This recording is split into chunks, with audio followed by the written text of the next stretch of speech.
The only way to get insane returns from Starbucks coffee is to make it at home. But no one really thinks about doing the math, so I'll do it for everyone. We're going to be comparing the money you would spend on Starbucks coffee every day for a whole year versus just making it at home yourself.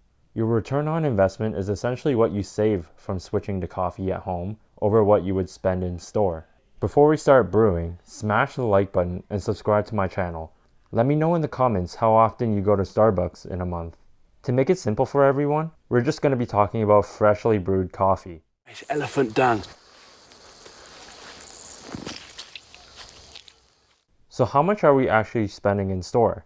In Canada, assume you go to Starbucks and order a Grande Coffee for $2.35 after tax. You drink one Grande Coffee every day from Monday to Friday, which is 5 days per week. That means you're drinking 260 Grandes per year. At that level of caffeine addiction, you're spending $611 per year.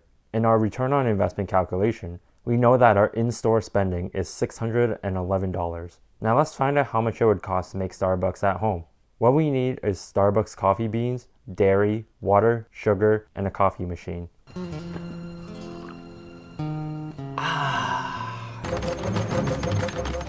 Let's talk about coffee. You're ideally going to buy this bulk pack of Starbucks coffee beans, which is $29.15 after tax. One of these 1.13 kilogram packs is around 2.5 pounds, so it's not too heavy. 1 kilogram of coffee beans creates up to 140 cups of coffee, meaning that this pack creates 158 cups of coffee.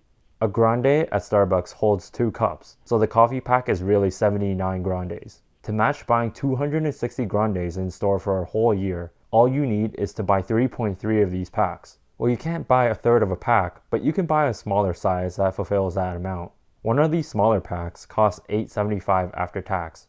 With these 4 packs, you're making 260 grandes, and you spend $96.20 for a whole year. Yeah, there's nothing quite like a steaming cup full of an addictive drug in the morning. Let's talk about dairy. They say that if you drink coffee just black, there's a chance that you're a psychopath. Hopefully we're not, so we're going to be using dairy in our coffee. For a 1-liter carton of either milk or cream at Walmart, it's $2.97, and there's no tax on groceries. You'll need one of these every 2 weeks based on use and best before dates, unless you're okay with diarrhea multiple times a day.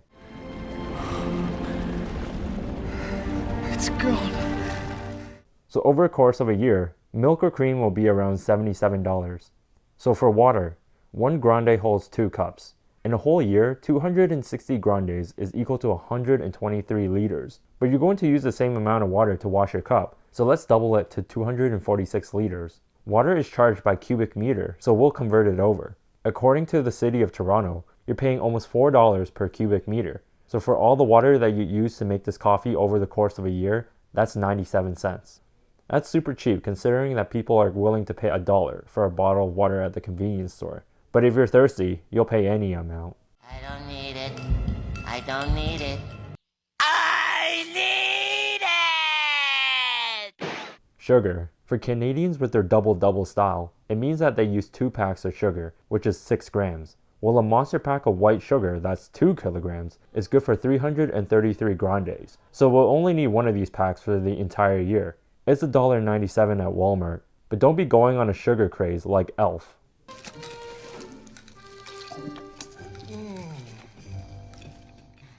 Coffee machines. A decent machine that is reliable, presentable, grinds coffee beans, has a good Amazon review, and at least a few haters along the way, is going to cost around $100. For this one, after tax will be around $110. So the total cost of making Starbucks coffee at home for a whole year is around $287.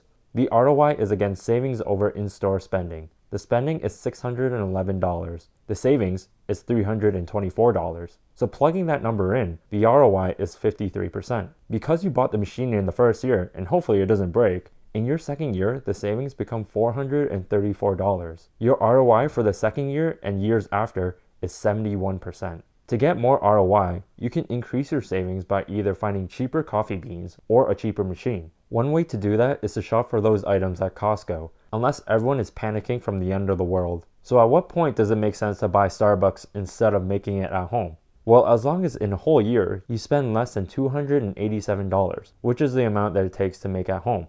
At $2.35 for a Grande Coffee, that means as long as you drink less than 122 cups in a whole year, or around 10 cups per month, then it's not worth it. It's the same as saying if you spend less than $24 per month, then you're good to keep going in store.